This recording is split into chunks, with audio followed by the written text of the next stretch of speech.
Let's do this. Welcome back, guys. It is the Brothers Geek Out podcast. This is the therapy sessions for Zack Snyder's Justice League. I want to say a massive thank you for Dax and Gilman joining on this. We are going to give you our initial kind of reaction, review, thoughts from each of us, and then we're going to go through the parts and really kind of break some of it down to what we love, what we loved about Zack Snyder's Justice League. And like this is probably this is something in history right now, like and like the biggest redemption for, like, me and Gilman spoke about this the other day, and so the biggest redemption for everybody in this movie.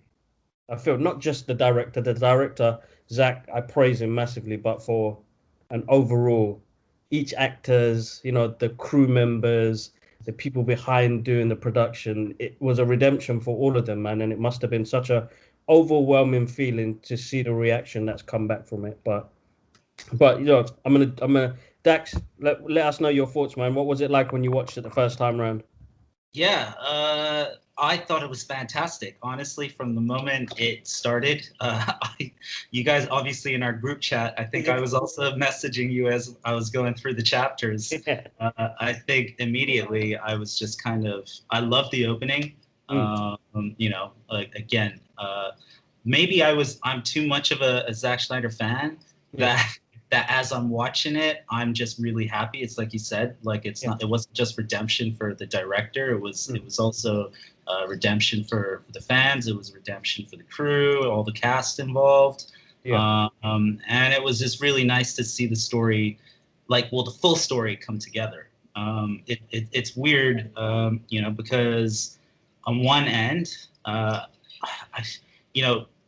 from Batman versus Superman, I know online a lot of people always, it had mixed reviews, but I kept telling people that they needed to watch the director's cut, because the moment they watched the director's cut, you would get a clear look and a clear picture of what that story was. You could see the differences between a theatrical release and a director's cut, because that's exactly what a director's cut is, right? And it just made so much more sense. So obviously when, Zack never got to finish his film, towards then being given the opportunity, and then now it's the director's cut, and it just released, I was blown away. And again, that's just talking as a fan. I watched it a second time just for this talk. But at the same time, I find when I watch films a second time around, it's no longer for the enjoyment, but then I start to look at it as a producer and a director, and then I start to analyze it a bit more. So in the end, yes, there are things that you could say for both sides as to whether or not it was good or bad. But overall, I loved it. I'm glad he got to tell his story. I'm glad, that vision was realized. And at the end of the day, whether Warner Media decides to play with a multiverse, and still allow, a second story to kind of come about, I know I'd be excited to see that. And if not, and it came to an end, I'm just happy I got to see that. No, definitely. G-Man, your thoughts? Awesome. Yeah, listen, I agree with both of you, Kibbs. We kind of briefly spoke about it on one of the previous podcasts. I fucking loved it, and I stole your words. Sorry, I shouldn't swear. I know Little D's did. My bad. Sorry. I'll try and control my language. I stole your words, a graphic novel on the big screen. I really, even watching it the second time, and maybe that's just because the way he told the story within the chapters. I just love that, especially for a 4-hour movie. I think that's such a great format. Overall, yes, as Dax was saying, when I watched it the second time, I picked up a few more things. There's still a couple things I'm like, that's just a bit whatever. But overall, man, I loved it, and I was geeking out more. Just some of the visuals, man, and we'll get into it chapter by chapter. But Dark Side, man, just seeing him. I'm sorry, man. The Omega Blast. Oh my, that I swear, man, that was one of my. Seeing it for the second time and just really looking at it, I'm like, that was so sick. And I just, I hope this new trend, which is revive. No, what's the new hashtag? Restore the Snyder. I hope they listen. I mean, because this has been such a great success, and I want to see that. There's so many stories that can be told from this one movie. from each character. You know what I'm trying to say? And then again, grouping them back together for the future. And we'll talk about that more. But yes, overall, loved it. You know, I think it is just a great superhero movie, man. I fucking loved it. Swore again. Sorry, little D. I'm sorry. You got the swears out there. He's got his headphones on playing Fortnite. All right, good. Okay, so Yeah. My brief thing is, as I said, is I just felt like it was a graphic novel. Now, them trying to restore this with the time gap they've had is going to be quite tough to get everybody together. And I don't know what it's like with Warner Media and with all the issues they're having with Ray Fisher at the moment and all of that going on at the moment. You know, it's something that's like really, I don't think it's going to happen. And I think this is going to become a cult classic. And I kind of like that in a way because it makes that movie so much more unique. Yeah. So as much as I do want it to continue, I don't think it will. And I think this will become like one of those ones in the history books to be like a cult classic. Like one of those. He's got one of those. Can you imagine as a director, producer, as an artist, to have one of those things happen in history? So yeah, that's true. I kind of that's how I'm seeing it at the moment. I would say what I came across, like I was reading some articles and I found it really interesting because someone touched on a moment in the film where the Superman spaceship basically states, that how would you say that the timeline has been altered to its very present, right? And because of that, it's basically a way of saying this is one of the greatest things about DC. I'd say at the beginning is they played with the multiverse since as far back as I can remember, right? And so at the end of the day, it's you can accept changes along the way, and you can accept resets given Flashpoint paradox. That's right. Right. So when they announced at this point that that basically the future has been set in present day at this very point in time, that gives room for all the other stories that we've seen to come out, like post, I guess, theatrical release, right? And then almost like change it up, right? Yeah. So I'd say that even if they didn't continue with like let's say a continuation of the Snyder Cut, the other directors that come on board could still play with the universe. Of course. Which is missing. That's a good point, and let's hope because DC doesn't have that Kevin Feige, that one person directing it in that sort of way. But let's hope that these directors, if they do kind of come off that to create separate movies, be it Flashpoint or whatever, they out of respect to Snyder, and say, hey Snyder, what do you think? Like, what do you think I should? You know what I mean? Just get his opinion. Like, it might not be your story, your vision, but can you just give me some guidance on where I could take it? Because I did want to. Is doing that. The guy from Flashpoint, because he's introducing Ben into that universe. So. Yeah. They will take elements from what they have already, but I think Flashpoint Paradox is going to be the DCEU's restart. Yeah, let's hope so. Yeah, and I did want to quickly touch on the redemption that we talked about, man, because I know we didn't but just to kind of make it clear, man, I think the redemption for Ben Affleck's Batman, because he's getting loads of praise now when everyone fucking when everyone bloody hated him before, he's getting loads of praise now. No one's ready to let Henry Cavill go. Honestly, no one's ready to let him go. I'm not.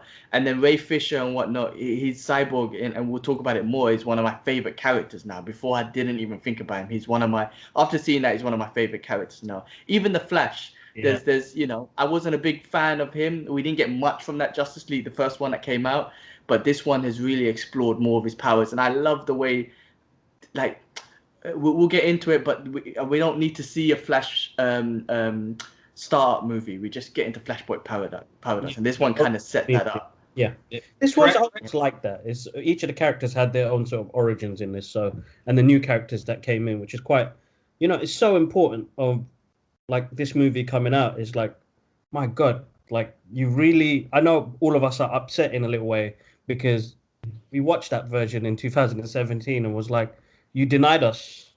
Yeah. You denied us. Denied us something great. I will. Serious. Denied us something great. I'll be honest as well. Like when I Yeah. went to watch it with G, again, I think my first approach in any film that I watch, especially as a fan, is to not get too critical, especially as someone that's worked in the industry. That's So right. yes, it did have those moments that when you look back, yes, you'll attack Superman and his mustache, and you will question a lot. But at the time when I walked out the cinema, I was still like, okay, you know what? I'm a geek at heart, and I'm happy I saw the Justice League. Yeah. So I will say that. But now that Zach has been able to kind of show us the way, right? Then basically it's just like, yeah, you know what? Like that was just a joke. What the hell was that? Yeah. Me and kids were talking about it. My first reactions after I watched it was that, like, I cannot believe that we were almost denied that, and there were people sitting around. Bro, you worked in Fox. I don't know how it works, but this is how I visualize it. There were a few people sitting around a boardroom table, and they were like, "Oh yeah, you know what? Forget the Snyder cut. Let's release this one. This one's awesome." Someone at the corporation made a decision to release this. Now I don't want anyone to get fired, but that guy needs to go back to training or something. You know what? We need to send you back to training. There'll be many reasons as to why that would have happened. Of course, yeah, of but course. but at the end of the day, I think when again going back to the redemption aspect, what's so great about it was, again, after Batman versus Superman, and you know, obviously the Snyder and his family were going through something pretty traumatic. So, you know, the world of online media is not very forgiving and can be quite vicious sometimes, right? So at the end of the day, most people, you know, just kind of leave a lot of negative comments in terms of like Zack Snyder as a director. That's right. You'll even see a lot of it now where people are still talking about it, going, "Oh, there's a lot of slow motion like shots and all this kind of stuff." But the reality is, it's like, dude, man, this guy gave his life to like bring this vision to life.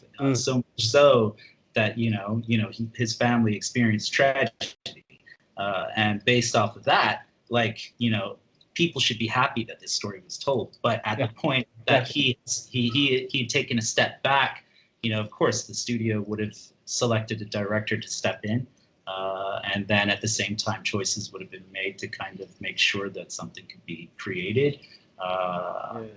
Me and Kibbs discussed, like we were saying, you know, and I know everyone's probably shitting on Joss Whedon right now. He's probably getting it, but maybe some of it is not his fault either, right? Because the studios probably saw this guy just created Avengers 1 and Avengers 2, and they wanted to brighten things up, so let's get him in. So, and he probably had a deadline. He probably said cut it. They were probably saying cut it down to 2 hours. Can you make it funnier? Can you make it bright? So he probably had that. So I think he might be getting a lot of crap, but I don't think it's all his fault. Like, he probably did change a lot of stuff, but it's probably not just all his fault. Also, at the same time, you'd also have to remember that I think when Batman versus Superman came out and people weren't happy, even though they hadn't seen the director's cut, right? People just started to say that the Snyderverse was too dark. Well, at a time when everyone was loving Marvel and they were liking the humor that was coming out of these superheroes. So what you get are these two powerful studios who are trying to do something very different, because you got DC, you got Marvel, and they try to be themselves. But then at the same time, you've got people going, "Oh, like the universe is a bit dark. Let's make it a bit more like, you know, like funnier or whatnot." And then all of a sudden these directions kind of change, and it's unfortunate sometimes, because, you know, when someone's got a good vision or great vision, you know, you need to let that kind of universe kind of come to life. That's right. And so he did. So that was awesome. No, absolutely. Like, I'm happy to see that vision come through. I'm glad that, you know, the fans fought for this. Haters are gonna hate, but it's there now. You know what I mean? It's out there in the public, and and gee, Dark Side, awesome. I'm a huge Dark Side fan. So that will make a beam. To think that they took all of those important bits out, and you're like, okay, look, there's a reason why this movie was like 4 hours long. Is that he gave us stuff that we're not going to get in the next couple of movies that are going to come out. So for him, he can at least say, you know what, I've got Darkseid in this. I've got Apocalypse in this as well. You know what I mean? It's like I've opened the doors now. You guys, he's past the mental one now, and I know he said that I don't think he'll revisit that again. What did you guys think of Steppenwolf? Much better. Much better. Much better. Much better. Better motive. I wanted to actually know more about what he did. Yeah. Yeah, they could do a whole backstory of Steppenwolf because he was he was a redemption. Exactly, he was. He redeemed they're going to do a. I think Zach. I was watching an interview yesterday, and I think Zach said he was going to do. If I think he wanted to get Jim Lee on board and do some prelogues about Steppenwolf and some of the characters, and then if the studios don't think they're not going to do it, then he'll do comic books after. He'll write some comic books after. So there's always different ways and different mediums to continue the story, and we get it now with loads of comic books at the moment now. So it's definitely good. All right. There's also like it's funny how you say different mediums because Warner Media, they do one thing they do very well, which I've never seen. Marvel did it a while back, but they didn't invest heavily into it. That was at a time where you had the direct-to-DVD animated features, right, in which they could tell all the animated stories. So there could be a potential, like I don't know. I'd love to see an animated version that continued. Very good point, because that's one of their key things that they've always done good in. Their animations have been on point.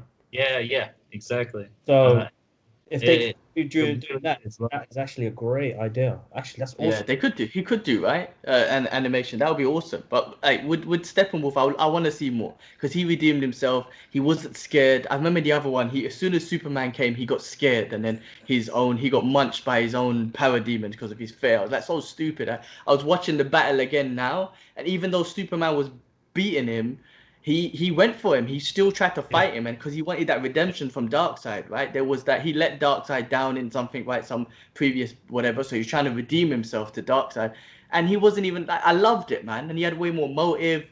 The action scenes you get to see fight more with the Amazonians and whatnot. He was a great villain finally, man. He had better motive, man. Because I'd never forget how Superman was so overpowered in the other one. It just was like, this was basic. But in this one, he still went for Superman. He had motive to fight.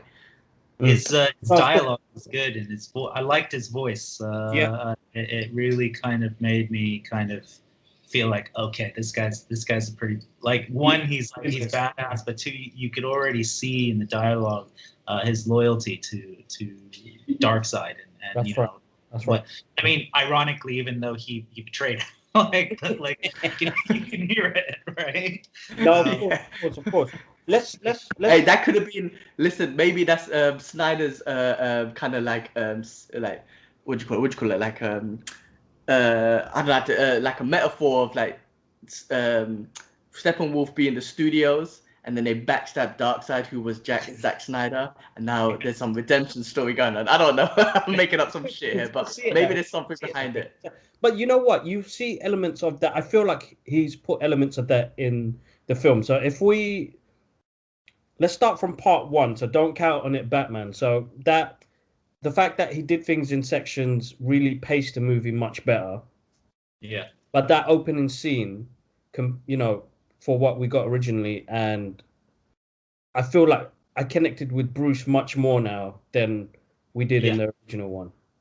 Yeah. That opening scene was so important for us to see him on his journey to get this team together because of what happened at the end of Batman v Superman. And they did the opening. They started with that scene that was cut out of the original Batman v Superman. The death of Superman, right? With Doomsday. Well, for me, like, I loved it simply. Okay, I'm gonna go back to Batman versus Superman as well. When I was watching that, I remember when the trailer first hit, and when the trailer came out, it was almost like I felt that maybe at the time they had put too much in that trailer. They had shown like already that Doomsday was coming, right? Where I felt like if you had introduced Doomsday at that very point in time where no one really knew he was in the trailer, then you would, like, most fans would have been like, oh my God. And then, you know, like online would have been like, oh my God, Doomsday, right?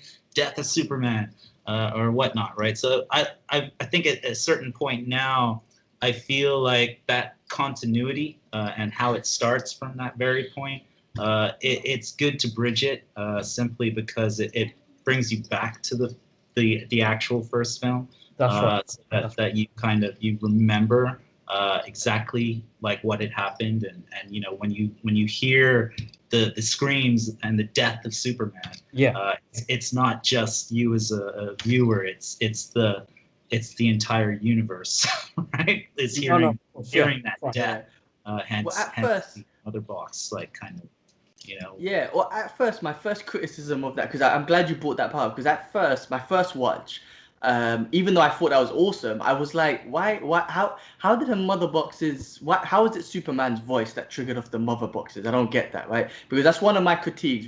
I don't know much about the mother boxes except the little story they told us. But then rewatching it again, when the Justice League went around the table and Cyborg was explaining the history behind them a little bit, they mentioned, because of the sorcery of those mother boxes and this alien and whatnot, it's kind of connected to the Kryptonian ship or whatever. The mother boxes, in a way, was scared of Superman. They knew. So, because it was the mother box was activated by Cyborg's dad to get him into Cyborg, but it shut down straight away. It didn't send out a signal to Steppenwolf and them lot. And that was before, when Superman was alive. And then only when Superman died, then that opened them up. So that was one of my criticisms at first. Like, how is it Superman? But I again, watching it a second time, you pick it up, they were like, all right, that's the reasoning. I still think I wish I had more knowledge on the motherboards. Maybe in you know, one of the Superman movies they could have mentioned it, or I don't know, that even the I know the Wonder Woman movie came out later, but maybe they could have had a scene where they were all in that temple, or people were just watching this thing in that temple, just to kind of show, oh, it's been there. Because right now it was just like, you know, like, there's not much information on it. But yeah, I agree with that first scene though as well. Like, I guess that, oh, sorry. Yeah, no, I was just gonna say. No, that's cool. No, I was just gonna say I agree with that first scene, because it introduces us to Bruce, and it really gave him a. You can really tell that he was messed up a little bit after BVS. He knew he was responsible in a way. He knew he had a mission in this one to redeem, almost, again, I'm going to use that word a lot, redeem himself to Superman and give back to the world, because he kept saying the world needs Superman. And I think he felt like he let the world down, and it kind of showed it in this one. It showed it really passionately that he has to do this. This is my mission as Batman at this moment. Forget fighting crime and whatnot at this present time. There's this shit going on, but my mission is to get us together and get him back. Ultimately get him back. Yeah, I was gonna say that, I guess because DC had different directors for different like for the different heroes.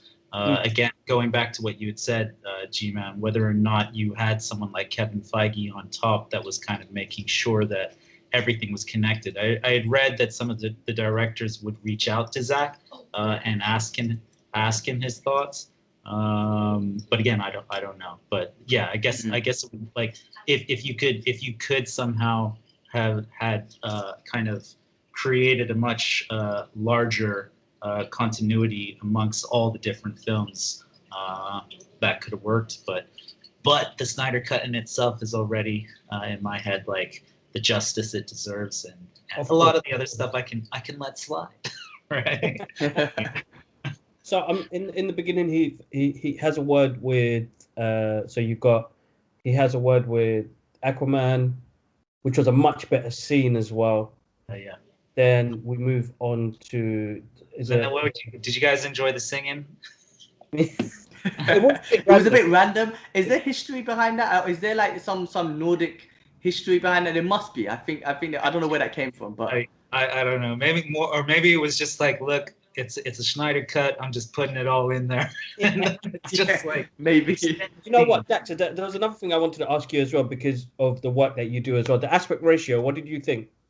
I loved it. Yeah. I thought it was great. I mean, I like again prior to it launching, I read he had chosen to do that for specific purposes with IMAX at first, but I think it's almost like symbolical in a way because aside from this like 1-to-1 ratio, it's also like going back to old school box TVs, right? That's right. And then and also I guess there was also a reason as to why the posters were in black and white. I'd originally read that he was going to release a black and white version. That's right. I don't know if there's any. No, it came out yesterday or the day before, which is on HBO Max at the moment now, which I Yeah. haven't seen yet. I do want to watch it because I do love watching things in black and white as well. So Yeah. yeah, And I'm then looking forward to seeing that. and then I would say that like it just look okay when you look at tech and you look at media, social media, more so. Obviously, it's very different than when you work in TV. Well, it's not too different, but at the end of the day, it's like I guess people view things in many different ways and formats. Like whether or not you are viewing in HD, you're viewing in square mode, you're viewing in like story mode or whatnot. So the fact that it was in square, it's almost as if if outside of IGTV or whatnot. If you wanted to just post the entire thing onto the IG platform, it would fit right in Of that course, box. exactly. That's right. That's right. And so that's cool. Gives detail, doesn't it? So he had more on the top, he had more at the bottom. So when you watch that opening scene, if you watch IMAX, you would have been like, "Oh my god, that looks epic." Yeah, exactly. And he's comic book format as well, so it looks like it's comic book boxes, and I love that. Yeah. I enjoyed it, and to be honest, like if more content came out like that again, I wouldn't be bothered. I just thought it was a good way to kind of tell the story. That's awesome. Definitely. You know what? I'm so not in tune with like production and all that stuff. I didn't even notice that it was. I didn't notice. I just watched it and didn't even notice that it didn't take up the whole screen or whatnot. I don't know. I'm not in tune with none of that. I don't know. I'm surprised people picked on that and was like complaining about it or whatever. I'm sure there was complaints, but yeah, that shit doesn't really bother me, man. But just show me the damn thing. I just want to see it. As long as I can see it, I don't care. But yeah. That's great to hear your perspective. Honestly, if they had put in the letterbox, right, you wouldn't have known. You wouldn't have even known. You would have just been like, "Oh, it was filmed like that," right? But the fact that like it was already brought to everyone's attention, of course, they like media would tell you like, "Oh yeah, it's so you can see more," right? Then you as a viewer go, "Oh yeah, it's so we can see more." But if it was just provided to you like in a format that was kind of rectangular, you wouldn't have even known anything about that, and you would have just still enjoyed it for what it was. So yeah. No, exactly that. So we get in that part one, we get a better introduction to Cyborg's pain. Yeah. So which will touch. I think that's that's a bit more on him on part 3. But then we have the opening scene where Steppenwolf comes to Themyscira. Yeah. And you get that big battle scene. Yeah. Which is completely different to what we saw originally. And it was violent, man. This is where we seen blood and people getting chopped. And Steppenwolf looked like I love the retransformation of what they did with Steppenwolf. Like he looks better on the screen as well, and his armor moves, and it's almost like symbiote armor he's got on, which is absolutely awesome, and it's got all types of gadgets on it as well. A much better opening scene to how he takes that mother box and how ruthless he was as well. I know the original version made it a bit more PG, so I'm glad this came out as that kind of a R rating, So I'd say again, like there are parts of the dialogue I liked. I did like the opening scene in Themyscira. So when Steppenwolf stepped out and he's like, "I'll bathe in your fear," and then the Queen's like, she's like says something like, show him your fear," and they're all like, "We have no fear," and then it's just like, you're just like, yeah. So that's cool, and I like the scene. What I thought was pretty powerful was when some of the guards were like holding up the rocks for the queen to come out, and then you think like you're like, oh my god, they're gonna get squished, right? And you're like, but then in the end they slip through. But again, the idea that they're willing to do what they're doing to protect the queen so that she could get out, and they'll lock themselves in like in a tomb that you can't get out of or whatnot. But I don't know. I enjoyed that. And then the horse riding was kind of, like, it's got to be there. But I did enjoy it. He was brutal. Steppenwolf was brutal, man, throwing around horses. I remember the scene where they surrounded him and he just grabbed like the horses, and I was like, he's brutal. He ain't messing around with anyone, and using his mad axe to just chop off heads. And he wasn't chopping off heads, but they got chopped in two, man. In the real world, that axe would be chopping people in two, and blood and stuff all over the place. I thought it was, again, I agree with you guys, man. Such a great action scene. There was so much. It was just, again, I feel it was a great introduction to Steppenwolf to show this guy ain't messing around. Like, he's here for business. He's got an objective, and no one's messing with him. Basically, he's gonna do whatever he has to do to accomplish his mission, and that's just be as brutal as he could be. And I thought that was awesome. But there were moments, Dallas, when it got brutal, Dallas would be like, "Oh my goodness, oh dang," and I'd be like, "Yeah, this one's not for the kids, the kiddies." Brilliant. I think that goes into Wonder Woman's opening scene in London with the whole raid, and man, we got so much more in this one as well. The way she blocks the bullets, her speed, the way she throws people around.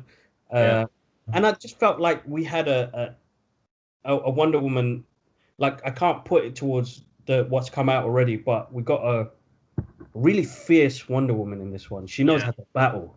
I really liked that. I felt like she had much more strength, much more, I'm going for this, much more, I ain't standing back, I'm going to fight with you guys as well, you know what I mean? I just feel like she was a much more potent character in this as well. Yeah, I agree. I felt like I don't know. You may remember when we first watched the theatrical Justice League. I did point out that Flash in slow mo was a bit weird for me because I felt like there would be like a better way to kind of showcase the Flash.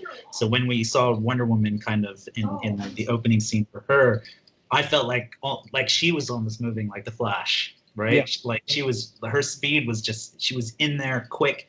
Everything from assessing the grounds while the clock is ticking to the bullet. Like that is almost like how you should see the Flash in a way, right? And then immediately cut to real time and snap, boom, like everything's going down. So it's cool. I think with Zack, what he did with these characters was, I think because he explained why he did Flash the way he did. Yeah. And this will go into when we get to kind of the last part of the movie. But he wanted to show how fast physically somebody would be in that moment. So that's why in that scene where you see his shoes rip, he's moving so fast that it can't even keep the clothes on him at the moment. That it rips everything, and that if he really had that power, he'd leave potholes everywhere. That's how powerful he would. So they called it the speed glide. So he glides through the speed. Interesting. Yeah, which is why he runs. He runs like he's gliding, I guess, right? Yeah. So that's why he went for that concept of if this guy was real, then this is how it would be if you're going at that speed. It wouldn't be like normal running. It would be more like gliding and skating, basically. He walks like. Have you ever seen Conor McGregor when he walks into the UFC cage and he does his $1 billion strut? That's how he was. But that's an interesting point. I think Snyder really looked at his powers and really, because this movie, we'll talk about it more, and it does really emphasize on his abilities. Yeah. Because I didn't think about it. Yes, if he didn't have control or whatnot, he would be like putting potholes all over the roads and all that sort of stuff. But that Wonder Woman scene again, I loved it, man. I agree with both of you, and like seeing her like throw some dude smashing his head into the wall and blood, his brains all on the wall and shit. That's awesome, man. Like, listen, I know you can't make, I know Justice League, Wonder Woman, Superman, and whatnot is they don't kill, and it's very colorful, and you never see them, and it's like, you know, Mark Bernardin was saying that, you know, if you can't make a Superman movie what you can't get your kids to because he's out there killing people and there's violence in it, it's a bit hard. You can't do that because it's Superman. But I loved it, man. I loved Wonder Woman. Just she's brutal, man. Like they really, she's fighting humans. That the thing is, the way I always saw it is like, if she's gonna throw a human, that's what's gonna happen. Exactly. Right? You know what I mean? So you got to be a bit realistic. If she was fighting a Superman or whatever, then that's not gonna have the same reaction. But if she threw a human to the wall, his brain is gonna be on the wall. Like, it's the way it is. But yeah, I love the way she moved as well, man. Those hand movements when she was blocking it was so cool, man. It's awesome. I loved it, man. And those terrorists were brutal, man, because they were about to kill some kids, and she weren't having it. Do you remember? Because I don't remember the theatric, like Josh Whedon's version. Was it also that the bank robbers came in and like they had no intention of walking out? Is that like, no, I don't remember that intention, but in the original one, not original. That's not original. Josh Whedon's one, they threw this case up in the top. Yeah. She didn't fly out with it like they showed in this one. Yeah. And, I think she didn't kill him. He got arrested. He got arrested. Yeah, remember? Yeah, he got arrested. She didn't. She didn't use the. She didn't kill no one. Yeah, she didn't kill no one. So that's good. So she evaporated that guy. That's what I was gonna say. That probably evaporated that dude. And well, it's also interesting because on one end you have like, okay, apparently a bomb's going to wipe out like four city blocks, right? So she throws the suitcase up in the air. There's an explosion. You don't really see a massive explosion, but the moment she takes out the guy, it like blows up. Like, she blew it up anyway. Yeah. But you know, for good reason, because you know, got to save those kids. Exactly. It's a very touching scene in that as well, where the little girl goes, "I want to be like you," and she goes, "You could be whatever you want." And I just feel like he had more connection with characters and the extras in that film as well. So it worked out. That worked out really well. We'll move on to part 2, guys, and this is where they go to still search for the rest of the heroes. So you've got Flash, but we get a little bit more story on Victor's pain. Yeah. You know, what he was going through and how much of a vital character that he plays to this. But I think this part 2, it was they get the mother box, the second one, which is at Atlanta, which was actually a much better scene again. And we have actually, hold up, sorry. So before that scene, it was William Dafoe, who wasn't in the theatrical cut. He was there to see Aquaman. That was it. Sorry. Yeah. He went to that scene where the trident and the costume was sitting there, and you know, William Dafoe. I thought that was a crucial moment that they should have kept. I don't know why they didn't keep that, because it showed what Aquaman was going through. Yeah. I mean, I don't think with Aquaman, another one of my criticisms is out of all of them, I feel like he had the less like motivation to be there. Right. At the first time watching it, I was like, well, he has the less motivation could he be, because he don't care about the Atlanteans and whatnot. He said it himself. He doesn't really care about them. At the end, you know, when Steppenwolf in the next chapter, I think, does take the mother box. I forgot the female's name, but she says to him, your mother.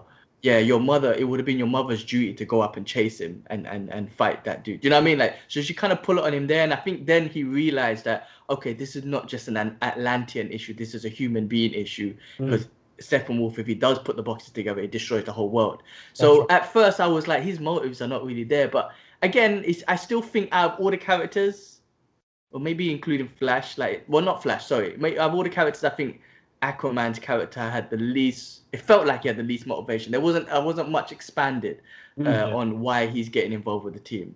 I mean, he first rejected them, right, and then he came back after when he realized this is a human being. This is gonna mess up the world, so I got to be involved in this. Yeah. I mean, that's my thoughts on Oil. Some thoughts on him. I would say first when you said your mother, I was like, huh? Like, and I was like, oh yeah, okay. When it came to Aquaman, I would to be honest, I know there's a reason why. Like probably they pulled back a bit because he's already got a film. Do you know what I mean? And he's getting his sequel. He's already been established. Yeah. We've seen him. We all love him. You know, like one of the reasons why Aquaman was a huge success, at least within box office, is because they would say, or Wonder Woman and Aquaman, is because they would say that, you know, Batman and Superman, yes, are very strong, but everyone knows them already. So when Aquaman came out, it was something fresh, right? Yes. And everyone see it, everyone loved it. Same as Wonder Woman. So in the theatrical release of Justice League, you know, everyone felt like they were robbed of the Flash and Cyborg. That's right. There was more Aquaman. If you remember, like one scene they didn't include in Justice League, Zack's cut, which I kind of liked in Whedon's cut, was the moment Aquaman was sitting on the lasso of truth and you didn't know it. And he was like talking about his emotions because it just kind of came out of nowhere. And then when they revealed that he was sitting on the lasso of truth, then, you know, you got a good chuckle. And that wasn't a cut, but it didn't need to be. To be honest, like I think focusing more on elements of Cyborg and the Flash is more important, like now more than ever, I'd say. But I like it. I like in the second, well, basically in the second part, that it starts to introduce all the supporting characters. That's right.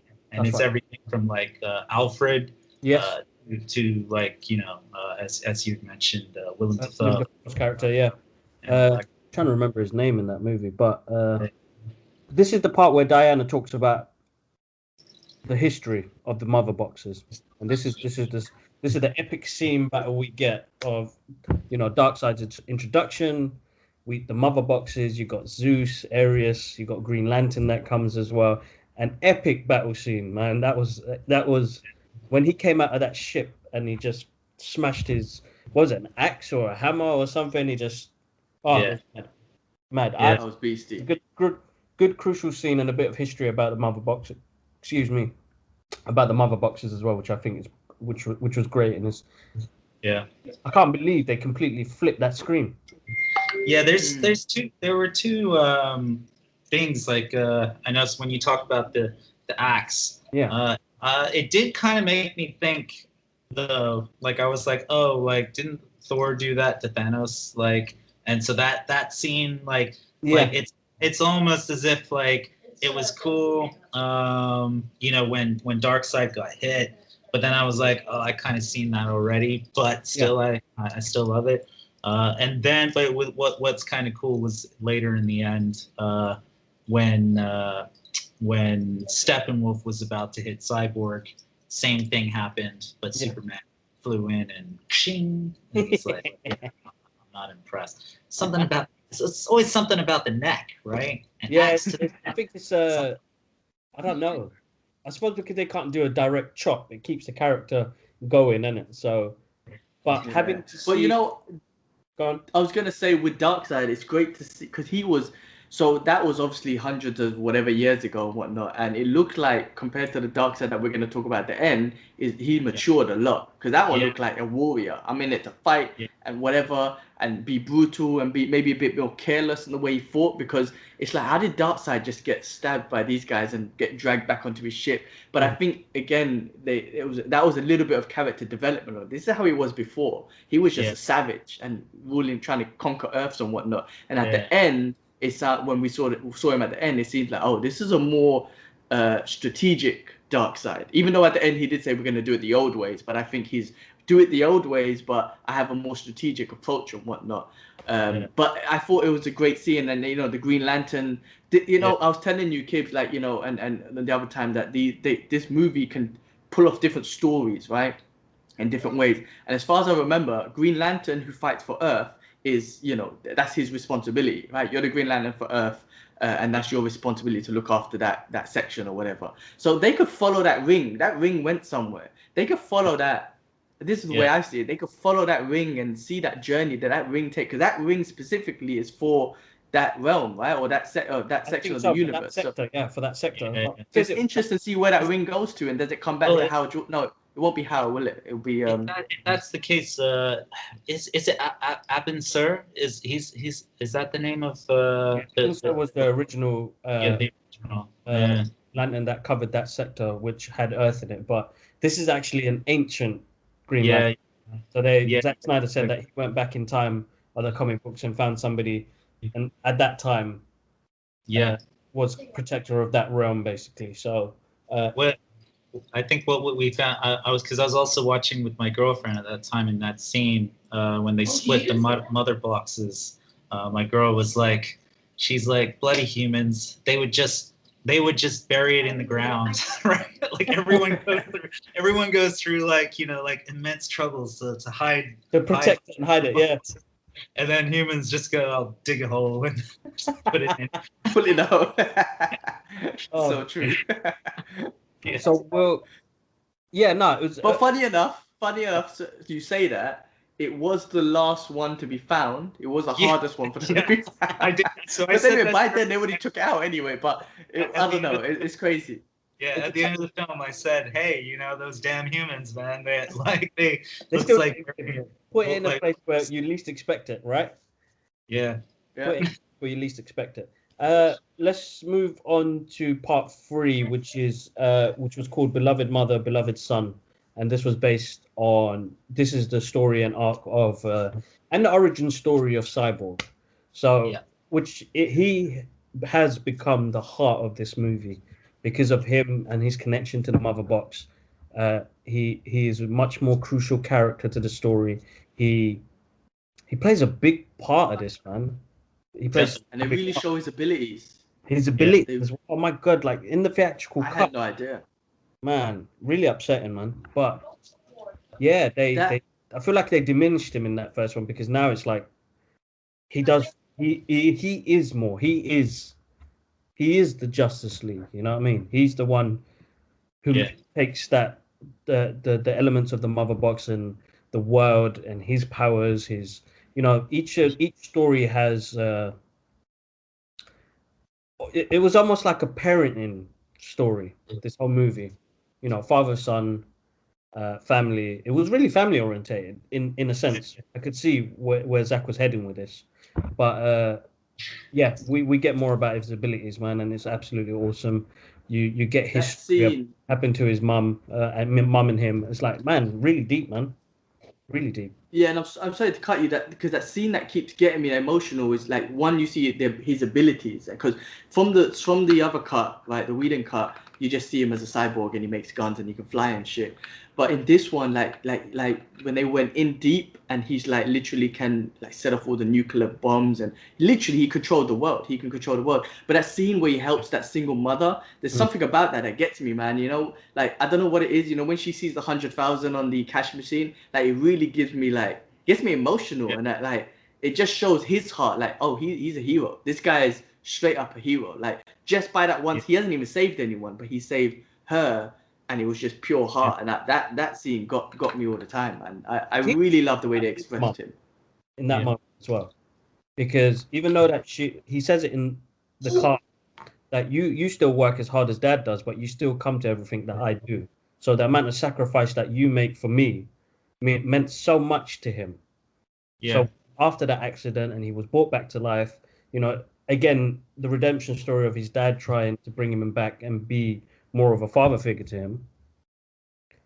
I think that element played of when the scene was. I mean, it was placed there for us to know that this guy, Yeah. he's more of a deeper meaning to the stuff that he does, basically. I think his character in the story in this cut is pivotal to the entire film. Not just because of the mother box aspect, but again, it's like you see there's this character who he comes from a family which obviously he has his struggling with his father. Father's never around kind of scenario. To he's what like the quarterback. I don't know if he was quarterback, but quarterback to like to his high school football team. Which, by the way, I looked at the uniform and it kind of got me wondering whether or not the same uniforms were used in Christopher Nolan's. Surprised because he's based in Gotham as well, isn't he? So it was the Gotham. Yes, interesting. So I was just, and because it was filmed in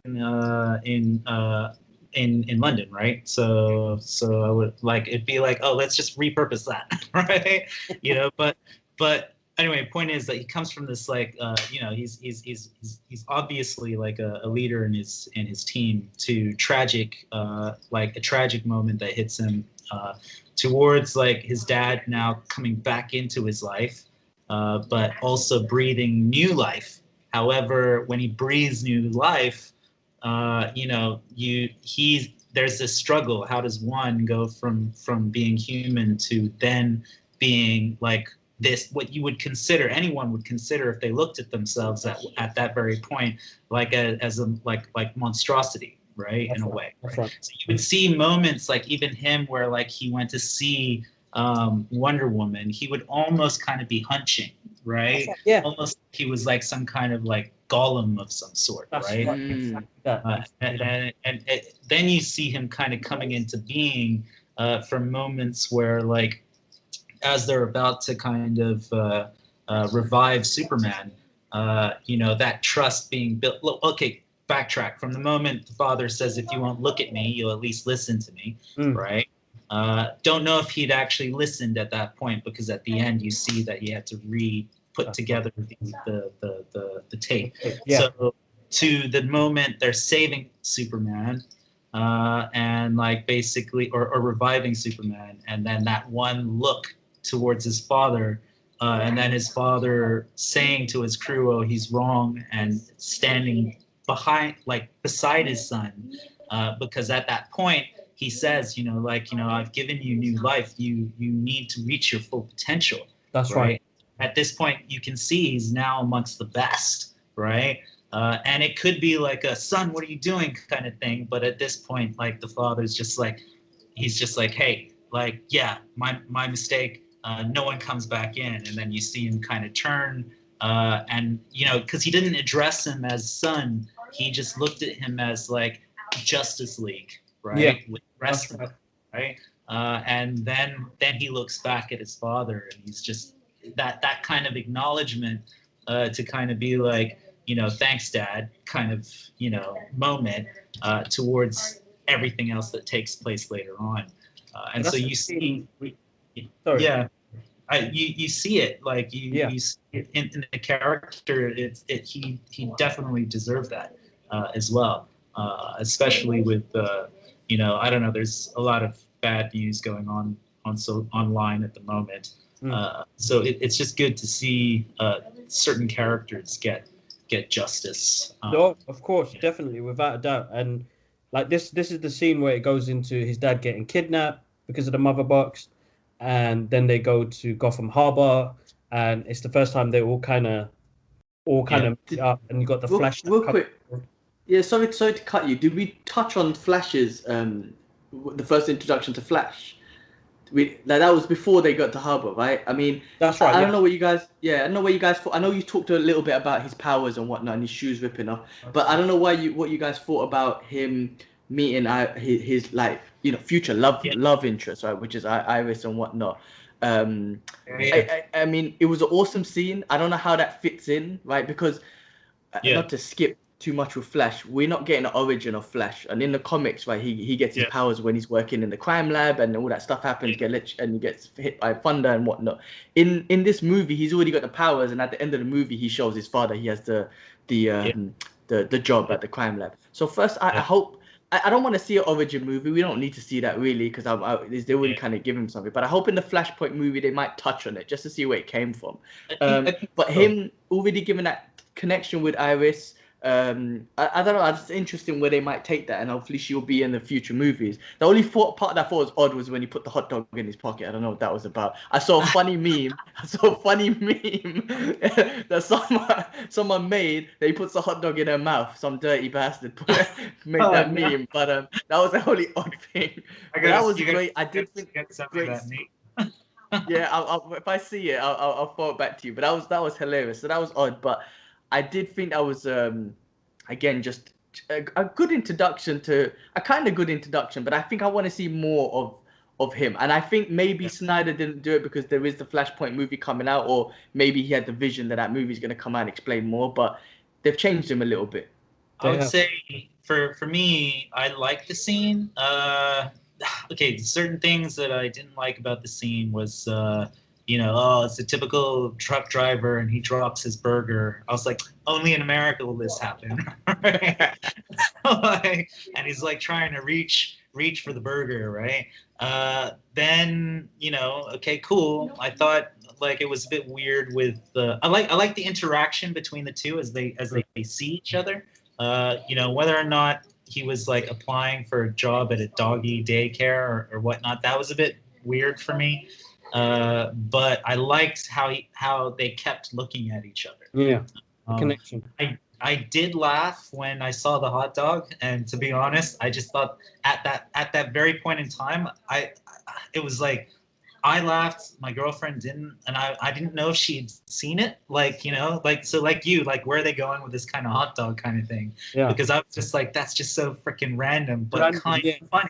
Like I was like, but it's kind of funny, like, just like through like as Iris is flying, like, oh, I'll grab that hot dog and put it in my pocket and I was like, okay, I guess this is to establish him as a funny kind of character. Yeah. But then they tied it back to the treat with the dogs. Yeah. I guess the one thing I would think of when you're talking about the films is just like, I don't know if that scene was necessary.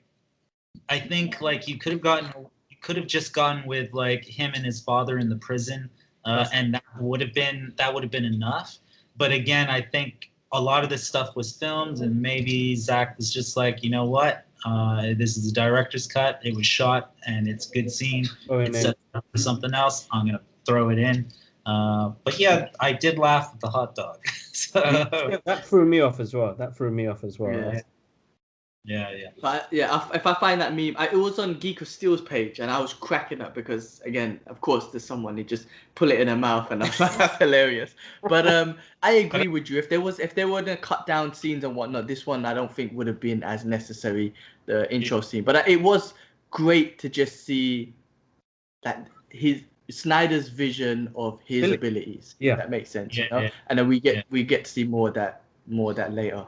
Also, one reason that could also, as again, if you were to look at it from a post-production perspective and say, look, I need to cut something out to fit a duration, you could already see repetition. So Cyborg and his family got hit by a car, right? Therefore, to throw in another car scene, like where someone gets hit by a truck again,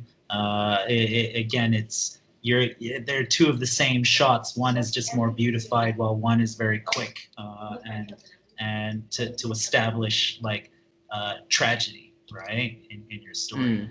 So from a standpoint where you're forced to cut something out, you're more likely to say, okay, this could still go into the film, but like the Flashpoint film, right? Yeah. Yeah. Yeah. All right. Yeah. Got it. Cool. And then Kibbs, you were moving on to when they first get together, right? Because Diana's already met Cyborg and kind of give him that inspiration and whatnot, and they show up. One thing that I was thinking about as well, just I don't know how this works. When Commissioner Gordon puts out the bat sign, I wonder how long he has to wait till Batman came, because Batman, when they saw that, he wasn't dressed. They were at some airport. Like, did he stand there for hours? Like, where is this mother? Like, I'm waiting. I need to speak to this fool.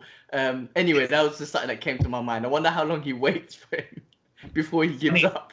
It's funny how our minds wander like elsewhere while we're watching it.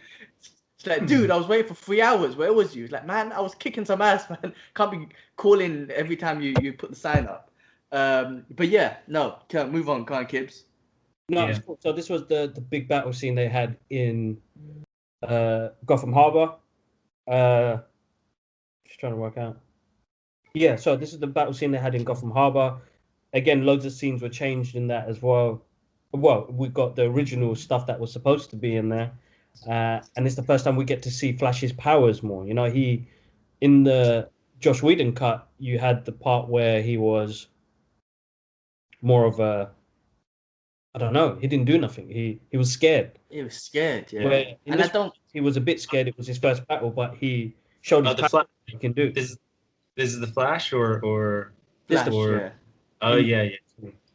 I felt like we got more from it, basically. Yeah, 'cause in the other one, I do like Josh Whedon's one when he was scared and Batman just said, "Just save one person." I did like that. That was a bit, inspirational for him to like just save one person. But I agree, he was just so scared in that one, and in this one, it was just like, I think he's still afraid, but he knows he's got responsibilities, if that makes sense. I think he's already recognized that I'm with this team and I've got certain responsibilities. He just doesn't know, like, he's not strategic. He doesn't know what to do basically with them, with his powers and how he kind of fits in and everything.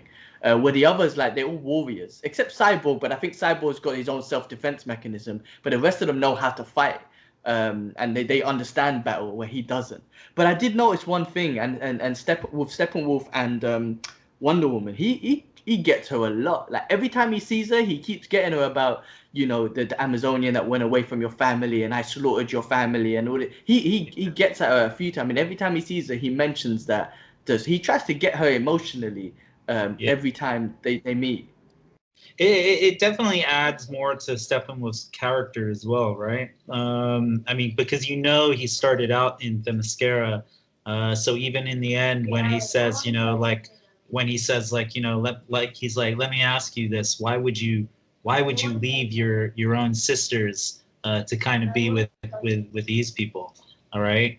So I think it's good that he has that thing that kind of connection more with Wonder Woman, and it also gives a opportunity for Wonder Woman to kind of stand out as the superheroine she is, right? Because I mean, to be honest, it's like you look at Batman. Like Batman, yeah, he's putting together the team, but it's almost like Wonder Woman. She's got all the knowledge throughout history. But at the same time, she's almost like the like how would you say it, like the leader on ground, like she leads the team when it comes to like being out in the field, right?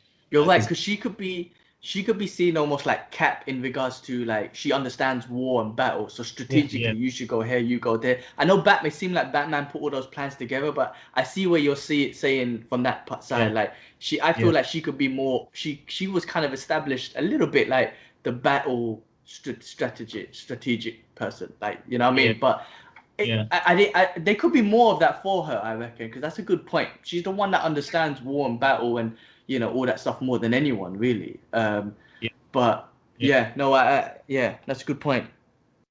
No, so that was much more. I feel like it was a much more full-on battle scene, and we got, originally in the trailer we got Cyborg that took over the Nightcrawler.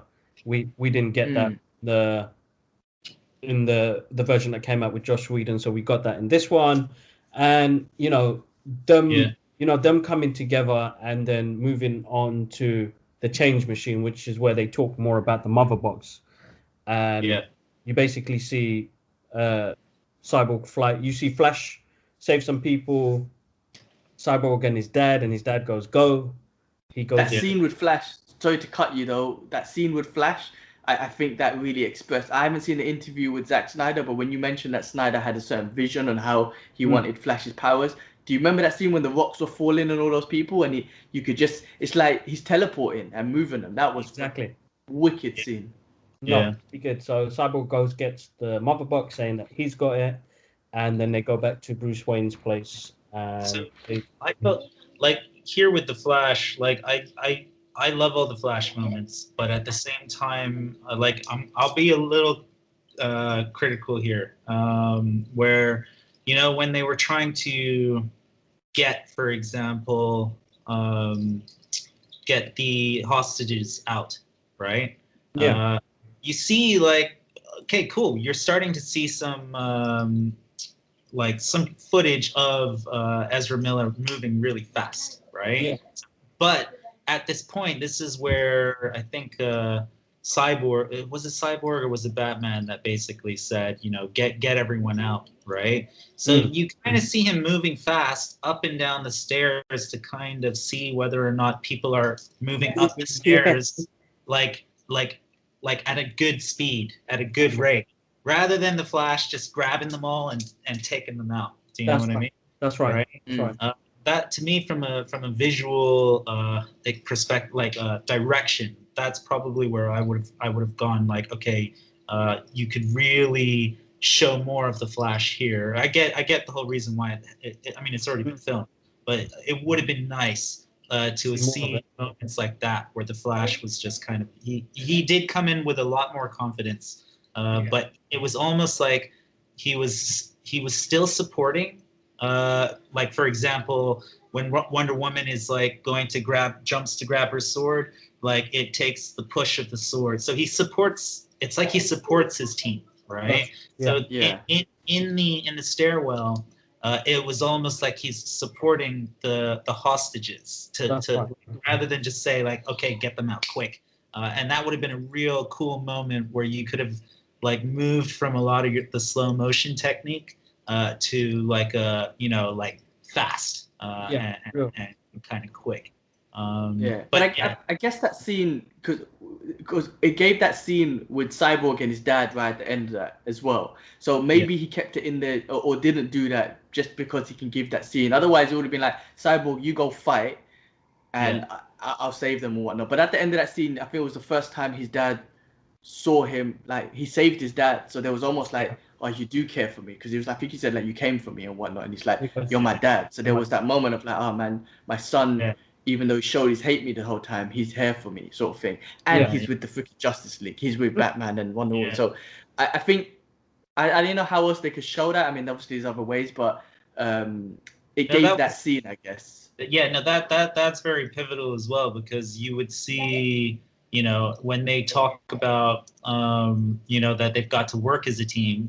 It's also a group of them coming together for the first time, right? And then so what you see is like, as Cyborg deals with his emotions, he does see his father, and he jumps in immediately, right? In which then, like that exchange happens of what you're talking about, and then Wonder Woman's forced to jump in, to kind of, give a helping hand. But then the Flash is saying like, guys, this isn't working together.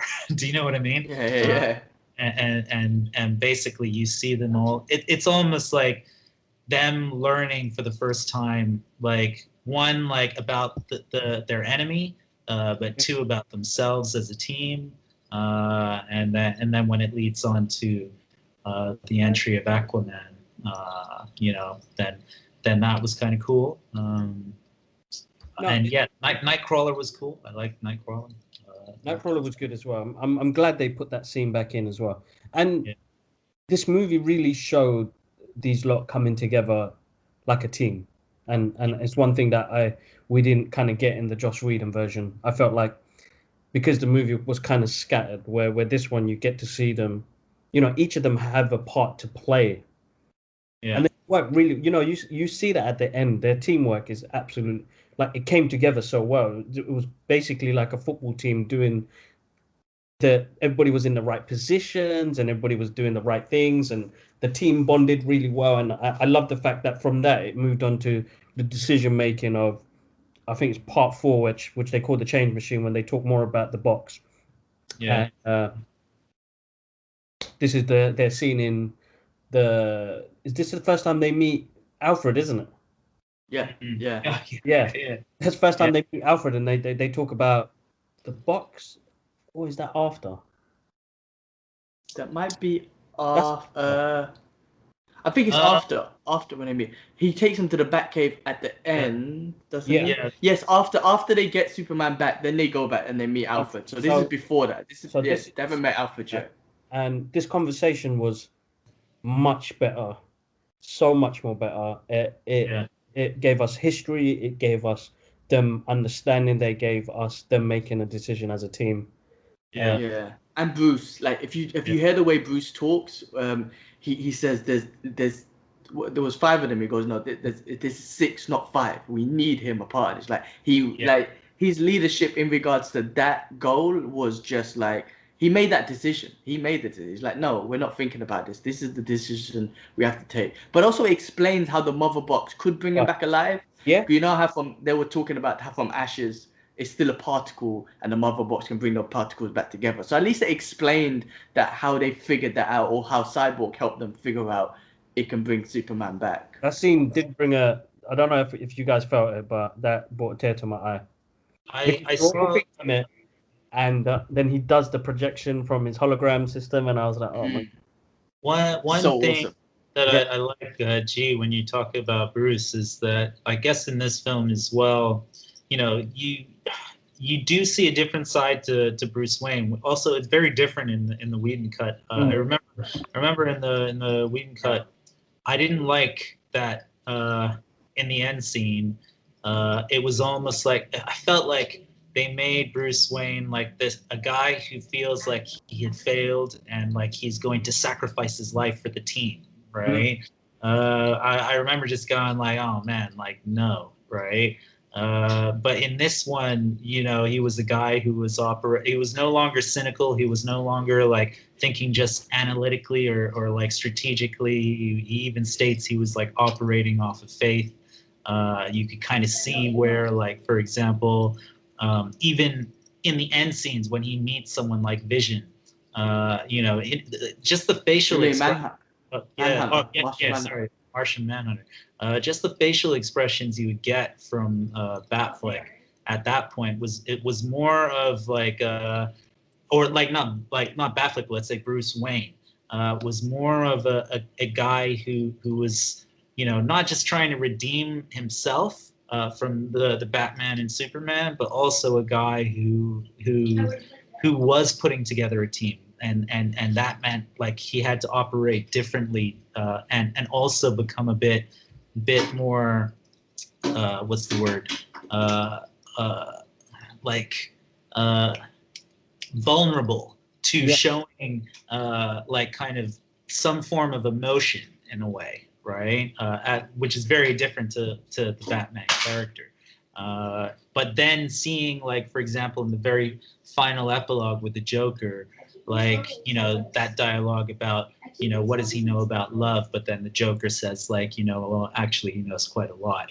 So you could see, like, as Bruce Wayne, you know, even he says, like, when he introduces the team to Alfred, he says, "This is Alfred. I work for him."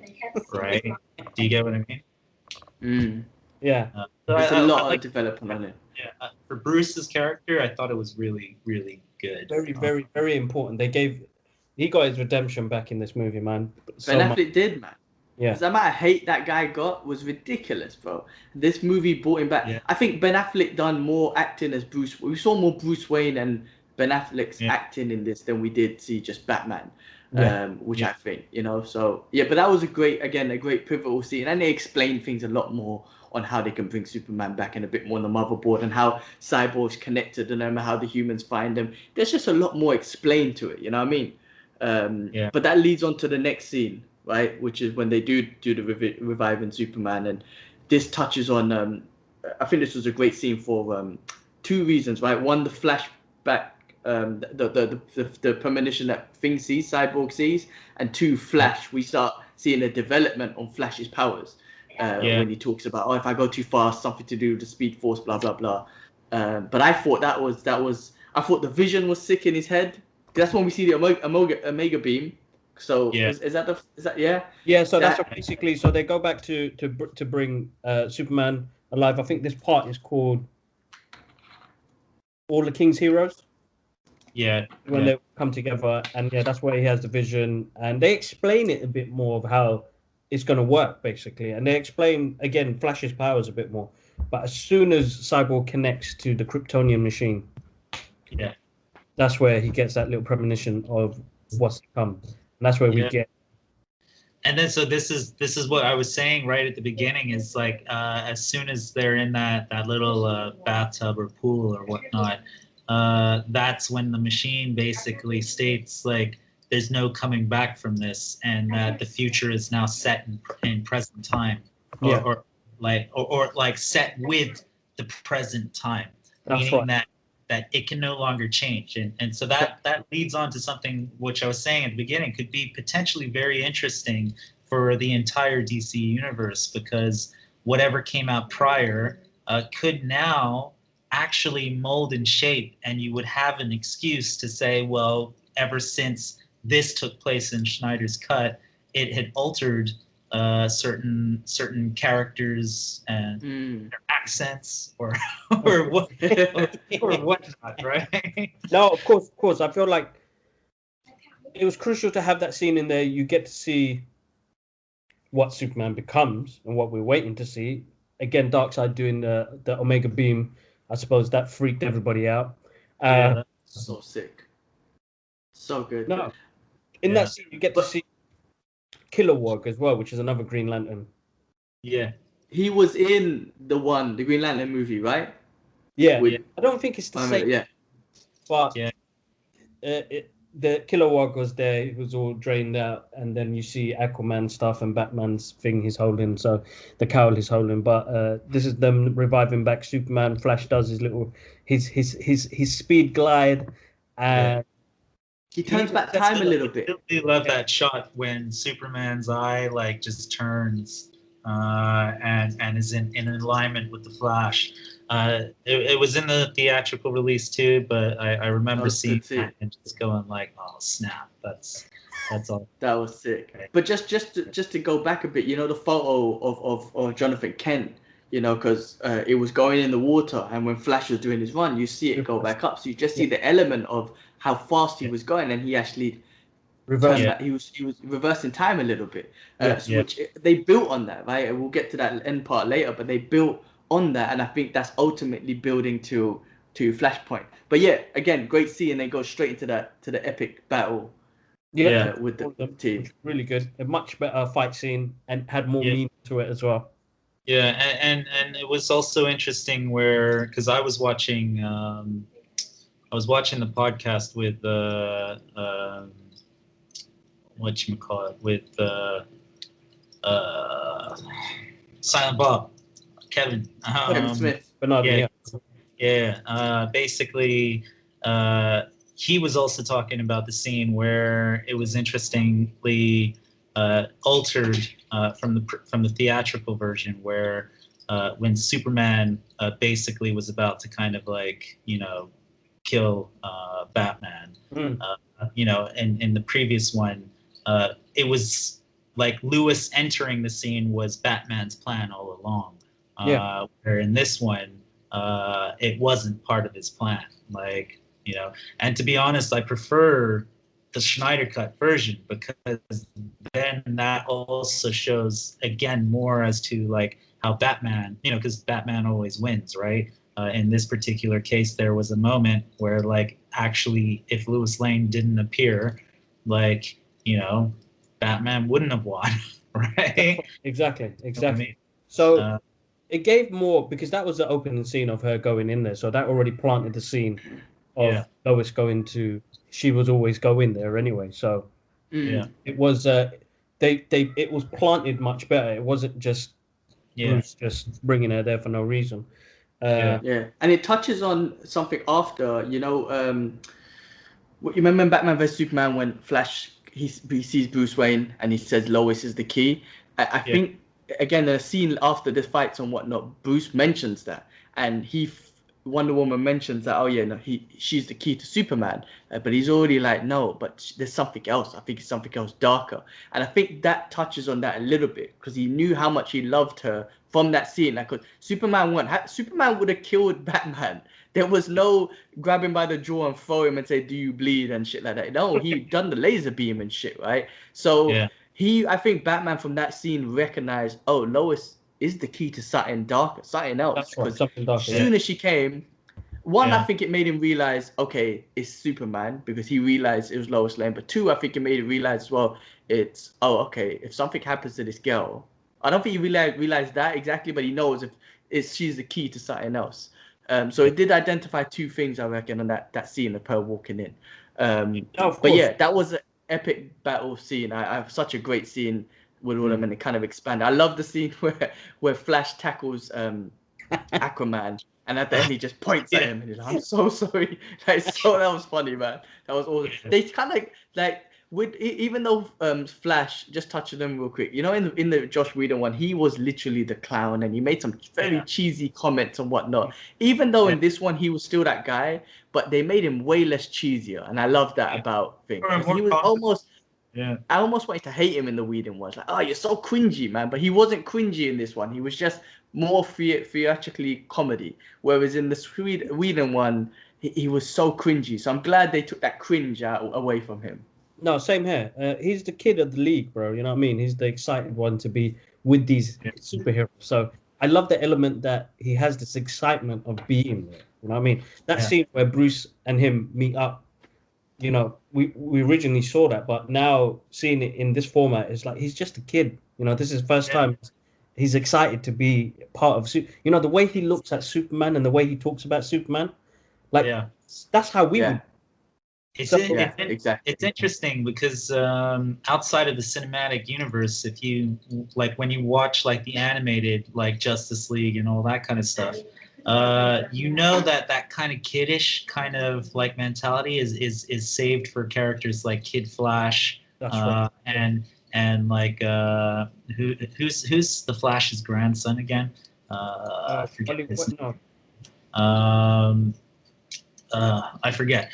But a lot of them, it's almost like in the cinematic universe, it's good to see like that come off in a character like Flash. You know, so that I do like that about Ezra Miller's Flash. And he's the only human one there if you think about it, right? Batman has his dark side. Superman's an alien and is been raised by a certain way. Wonder Woman's a warrior. Aquaman has got his issues. He's the only one that's really lived a normal life like us, and he seems like a bit of a loner and whatnot. So, you know, I can see why his character's like that. I'm just glad they took away the cringe. Even when they go into the Batcave and it's like a Batcave. Like, it's like, oh, God, don't talk. Like, it was so cringy, but they took that cringe away, which I'm happy about. But they did much more. You know, this like it came to a point. So in this scene, this is where Victor loses his father. That was deep, and that was great in this scene. I can't. Sorry to cut you, but the mother box, man. In the other one, they just let it go. It was so basic. Where he was like, "Where's the mother box?" and he come and took it. Whereas in this one, at least they showed that shit. The mother box. Let's go. But yeah, go on, kids. Yeah, no, it's much more of a this was much more of a sacrifice plea, you know what I mean? His dad became the hero because his dad knew if he can do what he did there that they can trace this. So it's that connection, but now the loss of a father, you know, the revenge. But it did also get me thinking, you know, like if this universe like kind of continued, like whether or not the father would come back in some way, right? I guess I'd have to. I don't know too much about the father in the comic books or anything, right? I got to see whether or not there is a return, because when they talk about the mother box and like what it does when they're talking about particles still exist, all it does is just form it into something else, right? So could something have happened to the father that way, right? Could be. You know? Or you know, because he's so connected and he goes into that virtual reality world or whatever. Maybe there's that he speaks to his father in that way or something, because his father's obviously been a scientist for all these years, and his father's logged all his history and his work within the internet or whatever. So maybe Cyborg's able to kind of connect in that. Or would have been something like, you know, almost like how you had Red Skull, right? He would have transported somewhere else. That's right. It could have been, but the lasers killed him. To Apocalypse's world, in which then he would have been like turned into some mad scientist and like to work for Apocalypse. That's actually a good idea. Right? It would have been that. First, guys, Dax said it. Yeah, exactly. If that ever happens, it's Dax's idea. You can use it. It's really true, because you know, like, you know, you got the blip that happened in the Marvel universe. You know, the mother box. could transport you somewhere else. So I mean, you don't know where the avenues of where they can head with this. And in the comic books, Victor's dad is always still alive.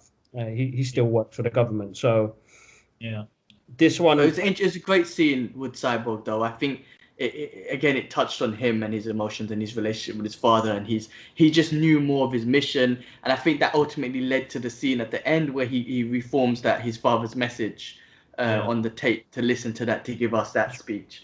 You know what I mean? And sorry. I didn't mean to. Yeah, no, I was just gonna say, and also I think his father's sacrifice in his life was just kind of like, him seeing that, my father, he did love me as much as, because he always said work came first, but it was this point where he's like, I'm almost using my work to sacrifice my life for you to go, do what you got to do, sort of thing. Yeah. What I also loved was not with the father, but also with Cyborg and Bruce Wayne. That was the Batwing, right? Was it the Batwing or what? Like, am I mistaken? The ship that they were flying in the final. It was Batwing. I think it was something else that he was working on. Yeah, well, or it could have hinted something maybe, but when Bruce said to Cyborg, like, oh, you fixed it or something, right? And then he said he said something along the lines of like, it's been wanting to fly, right? And then Bruce says to him, like, he says something as well, like, just like you, right? Like, that's what you're meant to do, like you were meant to do. So again, it all goes, like, whether or not it's like it's actual flight, or it's talking about something more deep and meaningful about the character, and having to kind of, just let go and just, and just be who you're meant to be. Exactly. Embrace it. Yeah, exactly. That is kind of what's cool about the Cyborg character. No, definitely was, because from that it goes into them going to the Batcave again and him saying, I work for Alfred, and there's that touching moment where this is the first time Aquaman's that type of guy who doesn't really care or say anything, where he says, is he all right? Is he okay? To Flash, and Flash was like, yeah, I think so. And then Flash is like, I thought you didn't care, and he was like, no, you could tell that he does.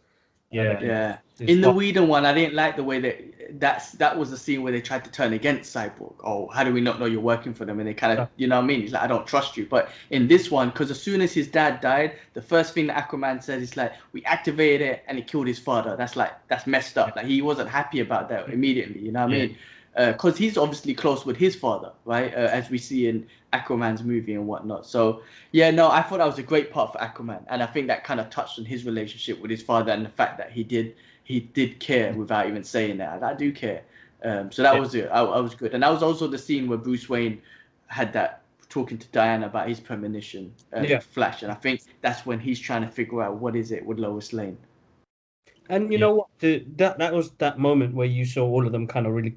They actually, this is us. This is the Justice League. Like, each other. They look at each other and they're like, "Yeah, we're gonna do this shit." You know what I mean? And even Cyborg's like, there's a reason for me, so I'm gonna do what I need to do to save this planet. So yeah, it was them coming together, and then it's moving on to Clark, Superman. Clark in Smallville, which is a nice scene, a much better scene. It's the non-mustache scene. He doesn't look so creepy anymore. I mean, you kind of think like that scene was fine the way it was. They didn't have to reshoot that scene again. I don't know. You mean for the Whedon one? Yeah, I like the fact that he didn't speak once until he got there. Like, he saw Lois. He's like, oh, I know this person, love, whatever. Then he took her there, and that was home. That was the Kent farm. And then he spoke, and I think that's what really triggered off his memories. Yeah, I like that scene, and you could just. That's actually good. Yeah, and I like when he sees his mother. That always gets me too. I get emotional when she's like, like she sees him and they see each other. She goes, yeah. He goes, yeah. It's really me and whatnot. I don't know. Those scenes get me, man. I thought that was that it was in the original one too. I think the Whedon one as well. But that was emotional. But it's great that they extended on that a little bit more, just so to to get his bearings, man. He just got come back from a light from he was dead, man. Like they should have expanded. I'm glad that Zack Snyder expanded. Of course, he would have expanded. He's got that vision, but he expanded on him getting his memory back and whatnot. No, of course, it was good that they did that, and then, yeah, no, he says, they brought me back for a reason. I'm not going to mess this up a second time around, so let's see what's going on. And then it goes into chapter 6, which is part 6, which is called Something Darker, and then it goes with him going to the ship. Yeah, love that scene. Stuff. I love when he's walking through and you could just hear both of his fathers talking and give him that inspiration, and it ends with before he flies, like his first flight, and just ends with like his father saying love them how we loved you, and Jonathan Kent saying fly son or whatever. It's that scene. So going back to you said the line where it goes, they brought me back for a reason. You know, you gotta imagine, like, of course, like, he's not gonna die again, right? But at the same time, it's like you could also think like, they brought him back for a reason, and from a mother's standpoint, it could have been like, no, I don't want to lose my son again. You know what I mean? Exactly. But it, obviously at this point it's like, no, they brought me back for a reason, and it's like, like we need you, otherwise, like, and if you die along the way, then like, sorry, Mrs. Kent, right? Second time we needed him. Yeah, could you imagine? That would have been a total different film. It would have just my mom said no. My mommy said no. It's like, I don't know, you guys don't follow UFC or whatnot, but Khabib, one of the greatest fighters, like on the lightweight, he's in his prime, and he stopped fighting because his mother said no. So imagine it was that. Like, mom said no, I can't upset her again. Sorry guys, mom said I can't play with you lot, so I'm indoors for now. But she knows his potential. She knows that his value in the planet and whatnot. So, she would have let him go. But that scene always gets me, because that lyric because Jonathan Kent says it again, and he says it in Man of Steel, and it's one of my favorite quotes. So, you were sent here for a reason. Yeah. And you should go find out what that reason is. And that's like the crucial thing about all of us in general life and what we do. I mean, we're always looking for that thing that we want to do or want to achieve. So it was a really touching moment, and then to see the black suit and seeing that gravity going crazy around him, and it's like, fly now, son, bang. I was like, this scene, he goes on the earth when he's looking over the Jesus pose to the sun. absorb that sun. Biblical. Jakob always talks about one of our other mates. He's always talking about that scene is very biblical when Superman's posing like this. Great scene though. Great scene. It just kind of complements Man of Steel when he first learned how to fly. It's just like bringing him back. He's back, sort of thing. It was such a great scene. Dude, man, I'm not sure if you guys have been on the internet and you see his return and the amount of people crying and bare tears, and everybody was really emotional. And so awesome. He needs a Man of Steel, man. He deserves it. He needs number 2. We need number 2. It's also just to quickly say, outside of the the Snyder Cut and Justice League, what with Henry Cavill, what was kind of unfortunate was just that, he's best, like, okay, Christopher Reeves is Christopher Reeves, right? But he's like, Henry Cavill is obviously, he is Superman, right? And the whole thing where he was probably no longer to be Superman. I think on one end, from a studio perspective, they had announced like that they were going to focus on Supergirl, right, or something. I don't know. Correct me if I'm wrong here. But that obviously like would have pushed Superman and any kind of films like back a couple of years. Which basically was the start of where, like I believe Henry just moved on to The Witcher and all the other kind of stuff, because that's right. As an actor, he like it would just be a shame if he couldn't do anything else, and like plus like such a star character wouldn't even get any kind of screen time, right? So it is just really kind of great to see this in the Snyder Cut, and to basically also give like Henry Cavill the kind of the redemption he deserves, because in the Whedon one, the shame was that he couldn't he couldn't shave his mustache because he was in another film, right? So they had to do like post-production graphics on top. So that makes like basically as an actor, it makes him almost like, that was another blow, like you're Superman. Yeah, you didn't and commit to the part type thing, right? yeah, exactly. But it wasn't him not committing. It was like he was committed to another part. And a lot of this stuff wouldn't probably happen if the studios were committed to ensuring that Superman could get the stories that were deserved. And so now I guess that's why it's also important when you hear like the comments from Henry Cavill to congratulate Zack Schneider as well. Of Yeah. course, of course. Awesome. No, I mean, if Warner Brother, because he's a specimen, man, he looks like a superhero, freaking chiseled to the bone. Like, imagine Marvel snatch him up and say, "Hey, listen, you're gonna be our Adam Warlock, or you're gonna be our Sentry." Imagine they snatch him up, then DC will be like, they'll lose, man. You can't take Henry Cavill. You need to keep him in there, but because we're not ready to let him go. But Marvel are smart enough to maybe. Imagine that Adam Warlock as thing. I reckon he'll pull it nice blonde hair and whatnot. Don't say that. Don't say that. We want to keep. We want to keep him, but that's not our decision. That's Warner Brothers, man.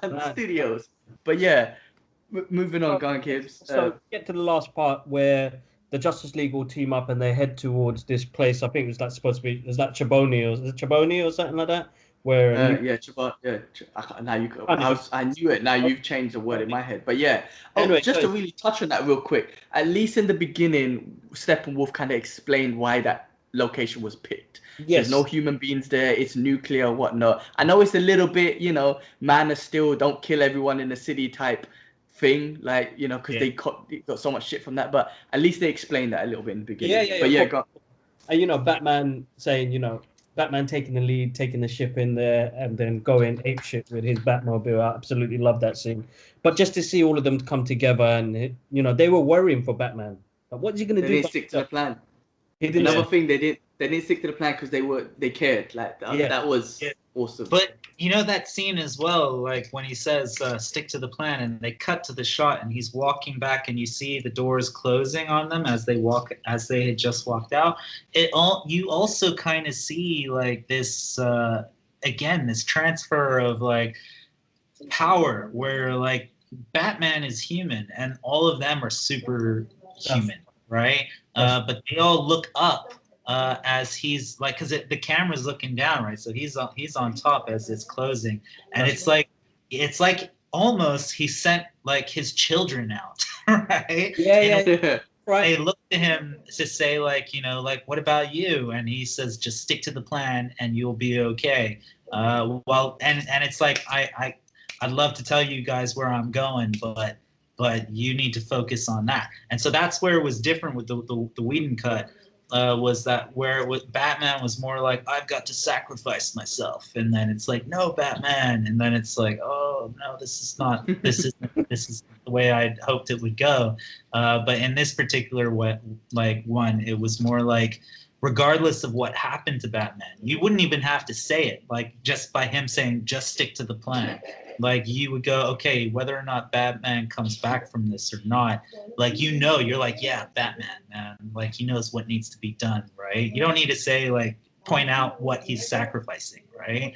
And so when all that stuff goes down, then they cut to Wonder Woman, and Wonder Woman's like, we got to go. Right, and then it's just like they move on, which was kind of. It was a it was a good scene. You're right about that, because he's like that father figure now, isn't it? And it was him letting his kids know, and then they came together. I love the fact that they kind of broke the plan and kind of went and helped him out, and then kind of that scene was just so much more epic.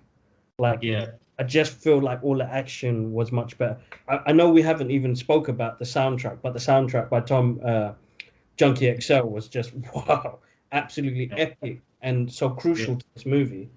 But that last scene of them all coming together and beating the parademons, shooting, and the plan they had to do to separate the mother boxes. Yeah, they finally had their moment, their slow motion moment where everyone, you see the Justice League all together. That was a great, scene as well, to see that. But yeah, I agree. This fight scene had a lot more, I feel like a lot more meaning to it than the other one did. Not just because of the action, but because of backing each other up and like It just bounced off helping each other. much better. Yeah, Stuff that's like another Yeah. thing. They bounce off each other. Like, I remember, like when they go to fight Steppenwolf again, Aquaman does his little thing with his trident that pulls out the power, and then off that, Cyborg does some other sonic beam or whatever. But the fact that they were working off each other like that, understanding each other's powers, is like, how do I bounce off his powers or her powers and whatnot? Again, they're learning. You're seeing how they're learning to team up with each other. So. Even as again Wonder Woman like recognizing that she needs to buy more time for like again it's all unspoken, right? Because they're just in sync. So she recognizes that like Cyborg and the Flash need more time because Steppenwolf is just about to hit Cyborg, so she takes down the bridge. That's right. Yeah. And then when she takes down the bridge, it's enough just to keep a little distance or to break Cyborg and Steppenwolf apart, so Cyborg can. Yeah, she's strategic like that. She's but very against. Yeah. Sorry, I was going to say Steppenwolf. Again, he picks on her when she comes, and he gets on her. So again, there's that. I think even Steppenwolf acknowledged that she's a warrior, and with this one, I need to mentally fuck her up a little bit. I swore again. Sorry. Yeah. And he's playing mental games with her specifically because I think he knows right now Superman's not around. He doesn't know. This is my biggest foe, like my biggest problem right here. So I think he mentally tried to get her, which is why he kept on getting at her. So she'll make errors in her battle and stuff like that. And it says she says it like you could see it in her eyes where she believes it, but like she says lies, right? So it's like he is getting into her head, but she on one end like she can't show that it's getting into her head. But yeah, no, I that was a great fight scene. But I do love. You said it in the beginning where they with Superman and the axe and whatnot. It was literally the scene, and he was just like not impressed. And I think that was the first time we've seen him use his wind, ice, blow power on anything. I don't think he was ever in Man of Steel. I don't think so. But that was great. But powerful too, like from like I think he gave him like a knee. Did he give him a knee or something like that? I think he did a kick to the face or something. Yeah. Or something, but immediately you could just see the power, and you're just like, whoa. The difference in this one though, Steppenwolf was awesome. He came to fight. He was like, let's go. Like he didn't care. Whereas in the other one, he was so scared. I hated that, man. He was just like, oh, you're so basic, and he made Superman just look so overpowered, which he is. But it made this villain Steppenwolf be like, I don't care, man. Bring it. You know what I mean? I'm doing it just for a purpose. He had a much better purpose in this movie, so he was willing to sacrifice his life. He knew. But yeah, he got battered by Superman, and that was a great scene, though. Even I'd say Steppenwolf, like you said with Darkseid as well, right? From the earlier shots of Darkseid, you could see him when he was like kind of young and almost barbaric in a way, right? Towards like now almost like a war general who's like been through the ages of conquering worlds and stuff, right? And he's really entered like a particular, like he's just aged, right? And when you look at Whedon's cut of Steppenwolf, it's just basic, and then you look at the version you see now, it's insane. And again, you draw a correlation to let's say Ares in Wonder Woman, right? Like the characters there, like they almost the villains almost lacked depth, right? From a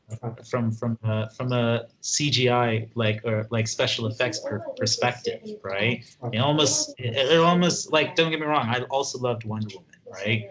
The sequel, I don't know, but the original Wonder Woman I loved. But point being, with the villains, they almost it just from a special effects standpoint, it almost felt like they were rushed.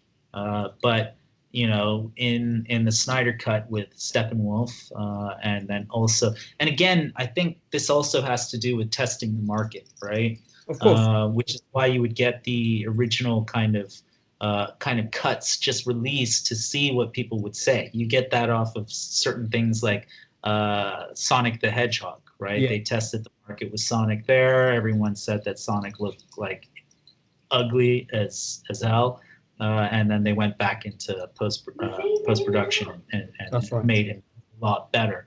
So you have this ability to test the market, in which case, you know, the Whedon cut was a prime example of like, you know, take a look at, all right, what went wrong here, and then for a director to come in and be like, you know, whether or not, because again, I think I read an article here where Zack stated that his guess would have been that the reason why Steppenwolf looks so basic in the previous one would have been like a studio call to make it look a little lighter and a little less scarier. Whereas in this particular case, you know, Zack had all the power, right? And as the director, even so much so that I believe there were decisions to potentially cut out the Green Lantern scenes, but Zack again threatened to walk. Again, I think it's just stuff to read, and in that case shows that the guy had the power, and based off of testing markets and like seeing like knowing you have the power, seeing what people like and not, to really go in and really make these villains look, you know, again, it's CGI, but again, like, if you were to ask me if I ever thought I would ever see a Darkseid go into cinema, I would have said no, and now I've seen it. So yeah, I think Kevin Smith said that you see the scene where Superman goes to see Alfred. Originally, I think Zack Snyder wanted that to be Green Lantern, but the studios cut that off from the beginning, so he never even made that scene. So I think that's what he said. But yeah, no, I mean, I was gonna say something about Darkseid, and I know Thanos came out originally in the comics after Darkseid, so he was a kind of. But in regards to the movies, it does remind me of Infinity War Thanos, who was just. He's already gone through the battles. He knows what he's looking. He was just very calm, relaxed, and he just knew his motive. Whereas in Endgame's Thanos, that was the guy that was full in battle, and he was the harder fighter and whatnot. So I think it always, those characters always represent like a general when it comes to the end. They know, I've been through war, I've been through the battle, I've done the hard work. I know I don't have to be an angry guy no more. I could just be calm and see things properly. But yeah. Also, like you said, like what's interesting about that as well is even when Steppenwolf fails, it's almost as if Darkseid's not fazed by it. You know, you would probably you know, an inexperienced Darkseid would have been like, no, right? But in this one, he just crushes the head and just says, fine, that's just like, right? That was sorry. You see everybody together, and then you see the head chop, and then you're like, oh my god. Love that scene. That was so awesome. Just sorry to make the comparison again, but just like when in Infinity War, when Scarlet Witch blows the Vision's head off or whatever, the stone, Thanos didn't panic. Like, he was just so, you know, that is a perfect for him scene to go no, but he didn't panic. Like, it was that experience and whatnot. But yeah, no, I agree that when they chopped off his head again, pure violence, because if you notice, there's blood on her sword that comes off. But that was an epic scene, and the way he just crushed it, it was just like, this is a guy. But it wasn't again, not just her. It was also like they all Justice League all had a part to play in killing freaking like good tag team. Brilliant. Like Aquaman, like piercing him, and then freaking Superman just launching him, and then fucking slice. It worked out really well, and Zack's really good at really bringing that vision out. But just after that, we get the scene where Flash was supposed to help out Cyborg to get some power so that they can separate the boxes. But in the process, he gets winded. He gets shot by one of the aliens. Sorry, one of the parademons, and this is the most epic scene I suppose all of us have experienced, and it grabbed us because of nostalgia, uh, the powers that he had, what he had on the line as well, and his responsibilities, and the Speed Force. We get to see Zack Snyder's version of the Speed Force as well, and it was for me like I initially saw it as a tribute to Christopher Reeve's Superman, because in the original Superman movie he turns the world around to go backwards to save Lois. This was to save the world. He did that. So soundtrack, everything again, it just placed it all together so well. It made that scene more meaningful. And when I saw it, I was like, how the f did they cut this out? It gave the whole battle scene so much more meat to the bone. Like, that was his purpose in the movie, though. Like that, if you think about it. Sorry to cut you, bro. I was just gonna say that was that kind of cemented Flash's purpose on this team. Like, this is why we need. I mean, obviously they didn't know his power, but that showed it. You know what I mean? Like, because everyone had their purpose. With Flash, you were saying he was supporting everyone in the beginning, and that's what it looked like, right? This was his purpose. Exactly. And it also just kind of showed the evolution of his powers. And when it gets to Flashpoint movie, we don't have to talk about him going back in time. He already knows he can do it. That's just taking it to another level. So such a brilliant scene, and I don't know how they cut that out, man. It was freaking crazy, but beautifully done. That was like from the lines where, like, from his father, like, in terms of like, well, talking to his father to be like, I'm one of the, I'm with the best, right? And then towards like making like his own future, but then more importantly, it's what was it? Like the line is something like the time is now, or something. Time is now. I can do this.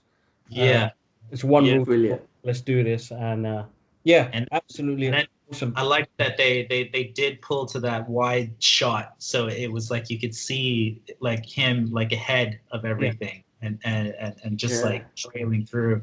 That was really cool. I do think, real quick as well, there was a great character development at that very moment when he knew what was at stake. Because remember the first battle they had, he got shot in his leg, and he really emphasized on how much it hurt him. Like, I've never been hit before, that type of thing, right? So he was really like, and Batman had to carry him. Whereas in this one, where he saw what was on the line, which was the whole world, he was just like heal, and then he did it. You know what I mean? So that was just like a development, or like, because he got shot worse, and he overcame adversity. So I think here, and I don't know if this is what you guys meant before, but it's also, I think Flash knows, like, he knows he can already go back in time. This is what I think. I think that's what happened in the first thing, where he was able to pull back a bit, which is why you could talk about the photo going up and all that. He knows, like, he understands like the ramifications of messing with time. But this time round, when the time, like, the time is now, kind of like, he realizes at this point, because he got hurt again, right? And he's like, oh, I've gotta heal, right?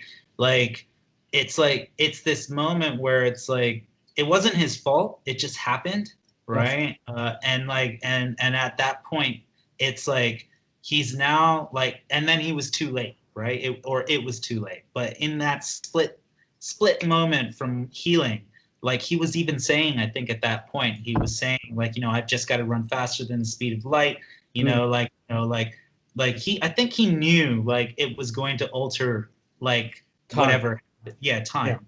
But it was a decision he would make at that very point in time, to be like, it's better than the world ending right now.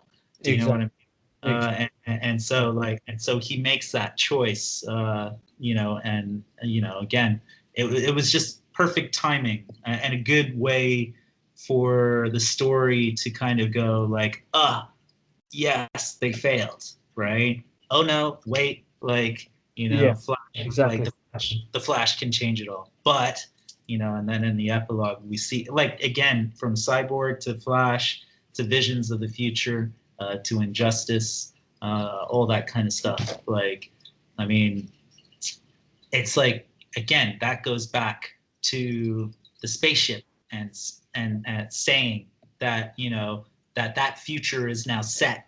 So exactly. one of the things about, like, you know, altering time is, like, you know, the greatest question about time travel is, can you really change the past? Like, how do you know that you moving, like, changing the past is not the future of you trying to stop something that's happening already, right? So like whatever you've altered, like everything that happens is basically going to continue to roll out based on that moment. Mad. Yeah. Absolutely mad. Absolutely mad. That's so time travel, man. It's mind-boggling, but yeah, that is absolutely mad. Absolutely mad. It's got me thinking now. So we move on with a great scene of everything coming back together again. You even see Superman and everybody's brain and skull coming back together again. Zack's always been good at visuals like that. It moves on to them looking at Apocalypse and saying, you know, the Justice League is here on Earth to protect it. We didn't touch on it before, but there was a scene where one of the boxes show Vision to Steppenwolf that the anti-life matter is here. And it's what Darkseid is actually looking for. And then the portal closes with his head coming through, getting crushed, and the other guy telling him, "I knew he was gonna fail." And then, you know, you got Apocalypse. You got Darkseid saying, you know, we're gonna do this the old way. Let's form the armadas. And he starts walking on down his hallway with all his parademons, and then it moves to everybody else's kind of scenes of, you know, we just saved the world, and it continues. But I'm actually short for time, guys, and I've got to run off quickly. Well, not quickly. We're going to talk about the epilogue, which is the scene that I think everybody's talking about. You know, the night scene, and damn, that, you know, you just want to see that as a whole movie. Like, I want to see 100% what's happening. You know what I mean? So great chemistry between, you know, they brought back Joker, they brought back Deathstroke. First time we see that Batman and Joker have their moment. Yeah, these two guys put together the same screen. Redemption for Jared Leto, man. Yeah, that was brilliant. Even it was like a 5-minute scene or whatever. It was redemption for him. We did, just real quick before that, there was the Lex Luthor scene and the Deathstroke scene, and that would have set up the Batman movie, because he told him in this one Batman is Bruce Wayne. So at least that would have set up that movie, which would have been great. But yeah, on that I agree with you, man. That whole nightmare movie scene can be a whole. I want to see a whole movie on that. I want to see that, man. But that Joker and Batman scene was awesome. Joker, again, touching on what you said earlier about Joker talking to him about what he does know about love, because Joker knows him better than anyone, really. So he's like, he really does know about love. And then he kind of made that comment about Robin, right? You sending a boy to do a man's job type thing. And then I think that goes back to Batman versus Superman, where Batman's so ruthless and he's killing people and whatnot. And this is why he's killing people. This guy's brought him to a point where he is doing it. But I think for Jared Leto, that's that representation of Joker, it completely changed. Greatly done, and it was great to see those two just have their moment. So even if we see anything more. Here are some things I want to just kind of quickly talk about, and then going about these altered futures, right? So in David Ayer's Suicide Squad, right? Joker is obviously tattooed up and is all messed up, right? You know, he's just you know, the Joker, which the whole world was just laughing at, right? You know, which was unfortunate. Again, like, I would be interested to see a David Ayer director's cut that included all the Joker footage. But then you look at the Joker here and how the Joker. Do you guys understand like where in the timeline those are? Because, for example, if you were to go, well, then how does the Joker look one way, here, but in the other one he's all tatted up, right? Like, what happened? Are those fake tattoos? Like, and we don't want a Joker that wears fake tattoos. That wouldn't be cool, right? So then this like, again, I don't know, but if Suicide Squad took place after Justice League, I'm not too sure. Then things like an altered timeline would explain why that Joker would look different. Do you get what I mean? So yeah, again, I It do sounds love. like, yeah, that's a good point. I mean, because this is a nightmare, but this nightmare seems like it's a reality, right? That's become Yeah. true. So, but it does feel like it would happen after. Yeah. But yeah, I don't think Suicide. I'm trying to think, but I don't even know where Suicide Squad will fit anywhere into this universe, Because really. there's a couple things, right? The Joker conversation. Batman does come back and then hits the Joker with a needle to the heart, saying that when Harley Quinn was dying in his arms, right, that she asked that he would kill the Joker slowly, right? And he was like, "Oh, you almost got me there, Batman." Mm. So this kind of goes like, okay, well, would they do something like this, or hint or tease something like this in James Gunn's Suicide Squad, right? Or would that scene have been in something like Suicide Squad with David Ayer? Do you know what I mean? And like, because we know that Joker is Margot Robbie's Joker, right? Jared Leto. But then again, we also understand that regardless of the anti-life or antimatter, DC is very into like they've been into the multiverse like since forever, right? So again, the nightmare scene and this Zack Snyder's Justice League is its own Justice League. Do you know what I mean? And deserves it its would be place.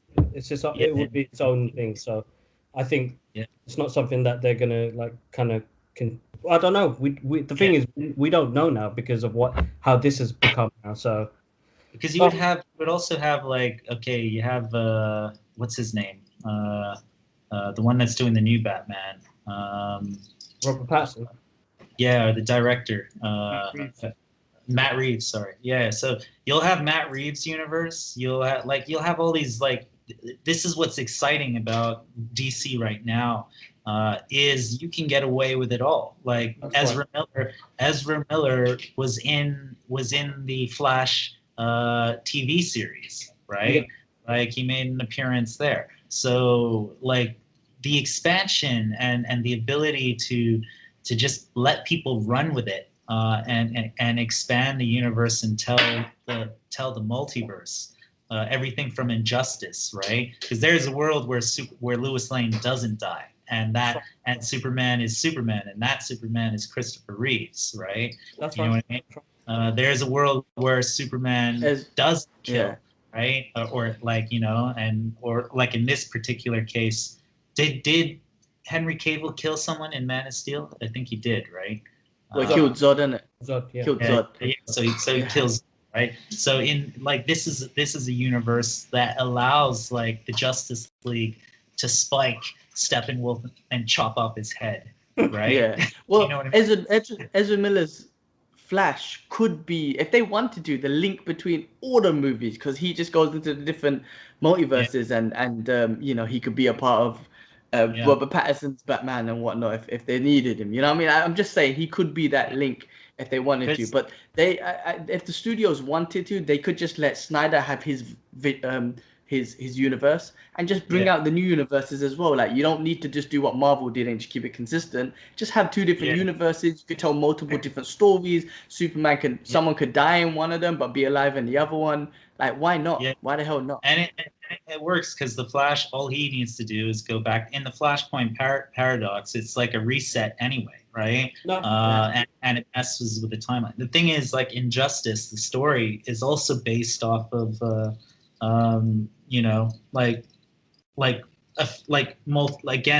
parallel universe, right?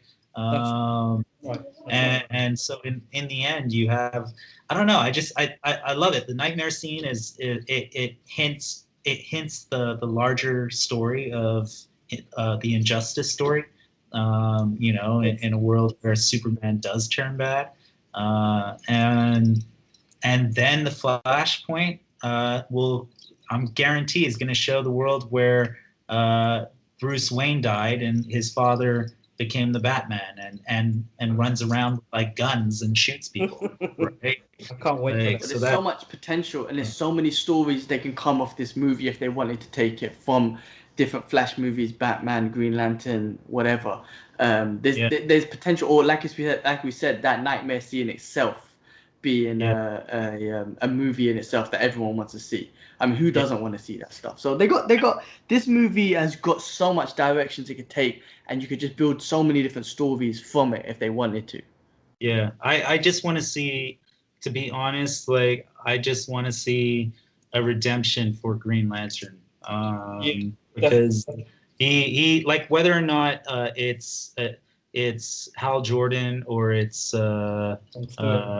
yeah, Rod, like sorry, I was gonna say Rod Stewart, John Stewart, or who's the redhead guy? I forget his name. Guy Gardner. Although I don't want a Guy Gardner. I would like to see a John Stewart. I mean, we've already got a Hal Jordan one, and that one wasn't as good. But yeah, I think if they could do something with Green Lantern, that would be cool. No, Yeah. definitely. Well, cool, man. Looking forward to that. Guys, sorry, I've already gone over my limit today. Yeah. So But yeah, I know. Let's finish it off, man. I know we had that Martian Manhunter scene at the end, which is great, and we made that funny meme about it, which was hilarious. Like next time, baby, because that guy chilled for 3 movies and destruction to say, oh, you know what, I'm gonna join you guys. Maybe he was like, I didn't want to join you guys until you won. Like, I don't want to join the winning team. But anyway, it'd be good to see him again. More stories there. You just have to set fire, like set like a fire in like somewhere, and he would have been like, no. Like that, exactly. But yeah, go on, kids. Take us out, man. No, that was absolutely awesome to see. It's good. I'm really happy that we got to all see this vision, and in the times we're currently in at the moment, it was just joyful, and it just got me excited again. So, but yeah, guys, listen, massive thank you for joining me on the therapy session. We will do more of these DAX, as we said.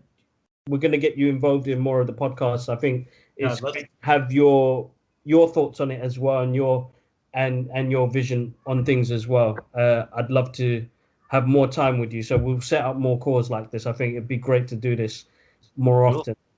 Yeah. Be safe. Cool. I know you do the quarantine part of things. I want to thank both of you for making that time and getting to talk about our thoughts on this film and how much it means to us as well as fans. But no, both of you, thank you so much.